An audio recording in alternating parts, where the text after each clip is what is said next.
we need to have a difficult conversation about And Just Like That. So first, I'm going to go over the Wyatt of it all, and then I'm going to go over the individual characters.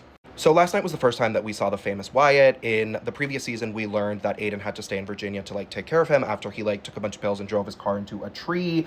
And we had heard about his emotional disturbances, but we hadn't seen it yet. And then last night we finally saw what happens when he has one of his meltdowns. He freaks out, starts screaming, crying, throws a chair, throws something through the window. And like I said, this is a difficult conversation, so if you're not ready for it, please scroll away. But as someone who grew up with this experience, it was very familiar and very triggering for me. And I think when you talk about this sort of thing on the internet, you don't get a lot of empathy, because the person that gets a lot of the empathy, right? Both Tate and Homer, the brothers, say, oh, he's having another meltdown, here we go. Everything has to revolve around Wyatt, right? Every relationship, vacation, experience in this family, it now centers around Wyatt, right? Because he has these emotional problems, because every single situation has to be about him, right? And we have a name for this, right? It's called the glass child phenomenon. And Tate and Homer are both glass children because every single situation in the family revolves around Wyatt, right? He is severely emotionally disturbed, and I personally wouldn't want to be around him, but at the same time, it's there requires a lot of empathy for these situations. And again, it's hard to talk about it on the internet when you say, oh, I know what they feel like, because again, all of the conversations are going to say, oh, well, he's only 14. Oh, he has all of these problems. Every single bit of oxygen is once again going to be taken up by Wyatt, which is sort of the point. And I've been on the internet a long time. I know how these conversations go. If you guys are going to brawl, please do it elsewhere. Don't do it in my comments. But when you are the glass child, it is very hard to get a word in, because the family's needs and everyone always is going to take the side of the person with the problems instead of the kid who grew up emotionally neglected, because everything has to be about him.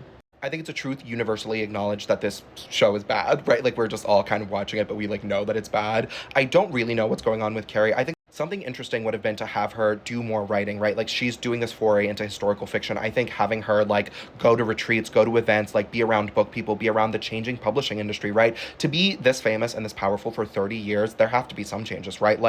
I don't know, listen to an Ellen Hilderbrand interview. There is so much that's changed in the last 5 years. What is Carrie doing to keep up with the market? What is Carrie doing to keep up with Amazon? I don't know.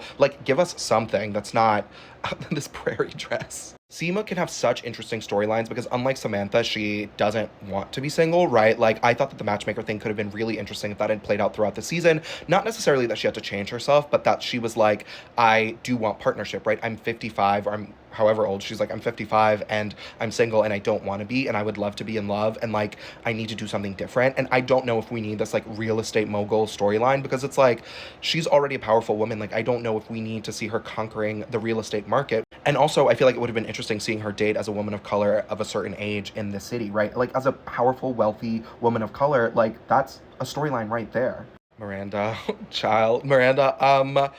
Cynthia Nixon is on the record. She's doing all these podcasts defending Miranda's messiness, and she's going through a queer adolescence, which is true. That's very, very established in the research. We know that when people come out later in life, they sort of go through this messy phase.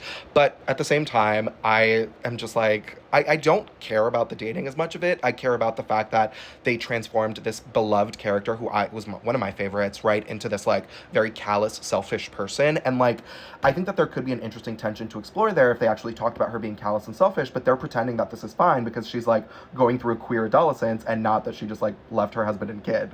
I actually want more Brady. I want to see Brady terrorizing her, because he's yeah, you left the family. Why would I want to hang out with you?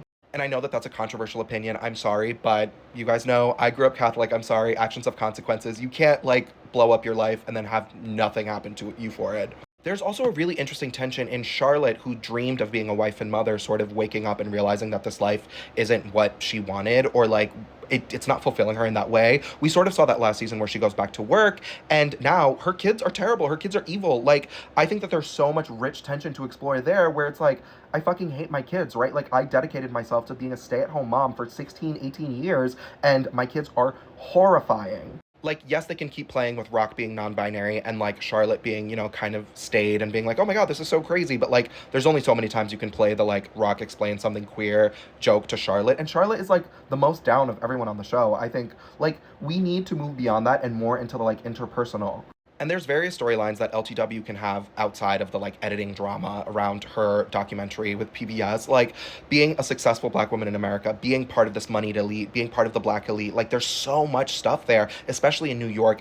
Even, oh, you know Michelle Obama, right? Which I feel like they definitely would know each other if like she's in the echelon that she is in fictionally, whatever. But like at the same time, people sort of assuming that you are a certain way because of what you look like there's a lot. And I know that they don't want to make it about race. Then like make it about her marriage. She's been married to this guy forever. She clearly kind of wants to stray. Like make it about the struggles of their marriage. Make it about their kids. I liked the thread last episode where they were talking about the kids being like privileged assholes. Like, do something like that. That's more interesting than the editing drama.